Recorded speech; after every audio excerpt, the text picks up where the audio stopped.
Anyone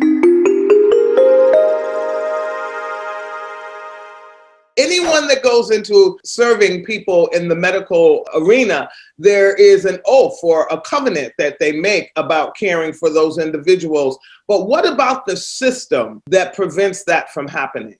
Well, I think it's a system that reeks with unconscious bias toward African Americans and other ethnic brown and black people. It's a system that really requires that you take charge of your own health. I think we have been many times through various Healthy People 2000, Healthy People 2010, 2015, 2020, and that was an attempt for the system to help you from the top down. I believe that for African Americans to be successful in getting the health care that they need to start from the bottom up. They need to start their own system. They need to understand the diseases that are possible. They need to get proper screening. We also need to be able to select our healthcare resources, our doctors, our specialists. We need to ask questions. We need to demand service. So there's so many elements in getting good healthcare that are ignored. We just think once we sign up for Sutter or Kaiser, Medicare, whatever it is, that the system itself takes care of us. But the big problem, I think, in the system is an unconscious bias that not only doctors, but nurses and medical assistants and front desk people, the bias they have toward African Americans that they don't really even understand. They somehow see us differently. We don't need to know the doctor's going to be late. We don't need to know what the drugs do. We don't need to know what specialists you're sending us to. We don't need to know those things because we're Black. It's almost like a plantation. Often there's no deliberate attempt to do that, but that's what happens. And so you have to take care of your own healthcare system and that of your family, because if you don't, the system is not going to do it for you. And at the end of the day, it will impact your outcomes.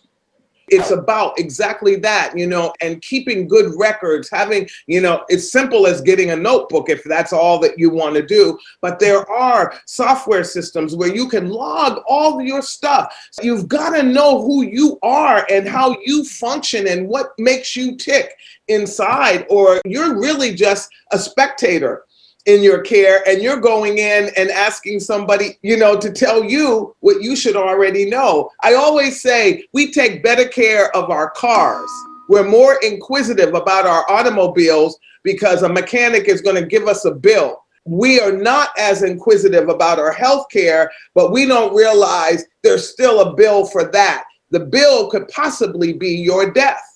But nowhere in the system is there worse discrepancy in terms of health equity than in the healthcare system itself. That's why African Americans from the cradle to the grave are more likely to die from any kind of chronic disease. It's been consistently shown that if you take two people with the same disease and you treat them exactly the same, when one Black, one white, the outcomes would be the same. So why do Black men die twice as often as prostate cancer? Why do women with breast cancer die more often? It's because we're likely to go into the system to start to take care of it later than other people. So when we get into the system, we already are behind. And so consequently, that's why even during this COVID epidemic, we must continue to do our routine screens, our blood pressure screens, our prostate cancers, breast examinations and things like that. So, and we got to get our children into the office and get them seen, vaccinated, so that consequently, it's the system. You sign up for something and say, well, this is going to be really good. Then you go in there and the medical assistant has a casual attitude. The doctor, kind of doesn't want to answer your questions. They send you for a second opinion. You better get a second opinion of that second opinion, a specialist. They send you to specialists. That could be their brother-in-law or a cousin or somebody, and you need to check out the requirements. So there's so much that we need to do, and our African American Wellness Project is committed to raising the level of health literacy in our country using the techniques that are now available through social media and traditional media.